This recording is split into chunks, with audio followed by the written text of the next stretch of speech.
Hey, what's up everybody? My name is Jason and I welcome you back to my YouTube channel. If this is your first time here, don't hesitate to check out my previous videos and of course hit the subscribe button.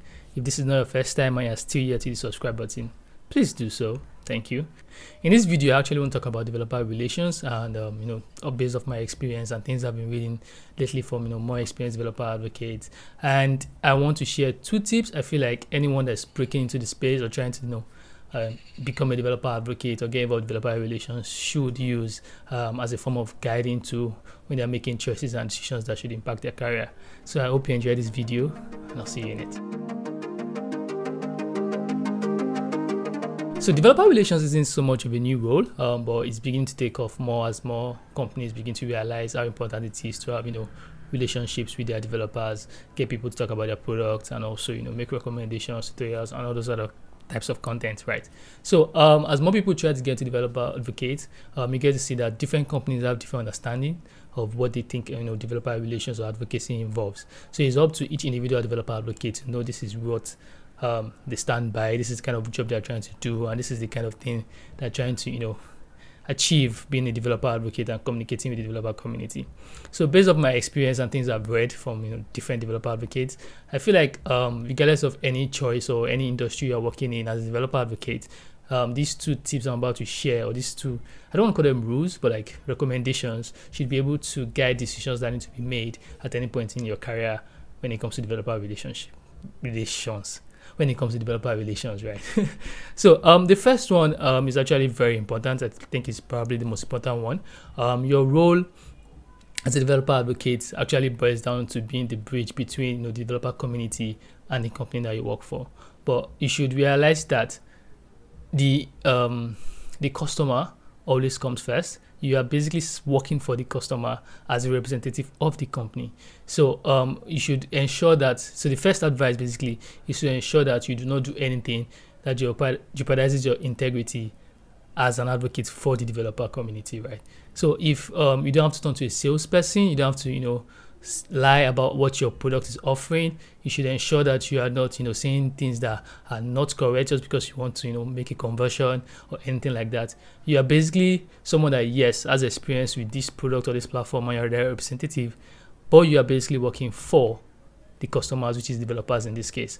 So at all times, if you are able to recommend a better platform, you should be able to take feedback from the developer community back to the engineering team or to the product team, as the case may be. But in all of it, just maintain integrity in whatever it is that you do, so people can always rely on your voice, because when they realize that you would say anything to make a conversion, then you begin to lose your the value that you're providing as a developer advocate. Everybody stops listening to you, and then you realize that your role as a developer advocate isn't working anymore because everybody just sees you as a sales pitch. So you need to avoid that part, or else I would say it might negatively affect your career as a developer advocate. So the first tip is very important, which is to ensure that you maintain integrity across any actions or activities that you are doing as a developer advocate for your company.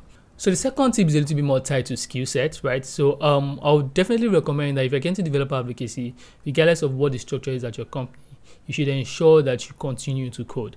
It's very easy to get distracted with all the community events, organizing, communications, and all that stuff, and you begin to not code anymore. I realize that as time goes on, not just for your role at that particular company where you are disconnected from the actual dirty details of the integrations or implementation of the platform that you're trying to advocate to developers, you begin to lose that potency yourself as an engineer if you have experience, for example, as a software engineer previously. So if you at any point in time decide to switch careers from either a developer advocate to full-time engineer at any role, if you have stopped coding, you begin to struggle with it, right? So regardless of anything that you're doing at your company as a developer advocate, I would say these two things are like the most important things that should guide anything you choose to do based on your company, right? So regardless if your department is tightly close to marketing or is more close to engineering, as the case may be, just following these guidelines for any decisions you are making.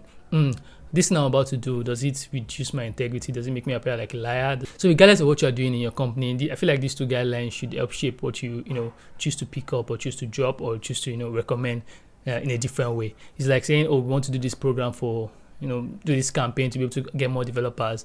Do you feel like this campaign is a little bit of a lie and it's going to reduce the integrity that people think of you, not just yourself but also the company when it comes to developer relationships?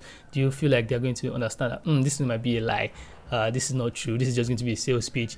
And that's something that you should definitely not do, because then it goes against the first rule, so to speak. And the second one, as you realize that you're getting out of touch with coding, you should try and keep up to date with being able to serve developer community as easily as possible, because you are also involved and facing the same challenges that they are facing.